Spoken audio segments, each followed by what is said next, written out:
Saviez-vous que sur des sites de vente en ligne comme Temu ou Shein, on peut retrouver des copies présumées de vêtements qui ont été créés par des marques et des designers québécois? C'est le cas notamment de l'entrepreneur et influenceuse Elisabeth Rioux.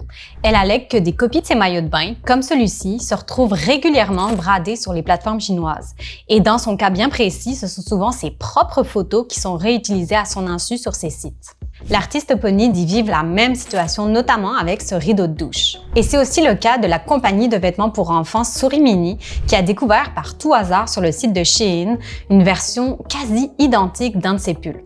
Certains créateurs ont déjà dénoncé la situation sur leurs réseaux sociaux, d'autres ont écrit directement aux plateformes concernées, mais en vain. L'artiste Pony soutient que depuis 2 ans, la copie de son rideau de douche est retirée de Temu après chaque signalement, mais que quelques mois plus tard, systématiquement, il revient sur le site Internet.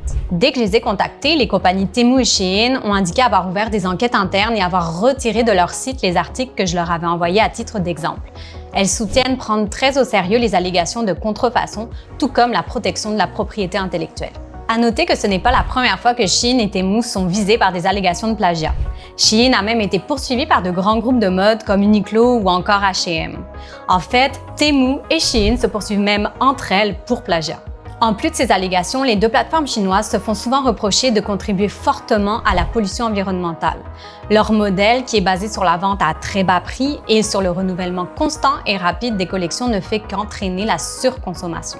En France, la semaine dernière, le Sénat a justement voté en faveur d'une loi qui vise à freiner l'essor de ce qu'on appelle la mode ultra-jetable, incarnée par les Temu et Shein de ce monde.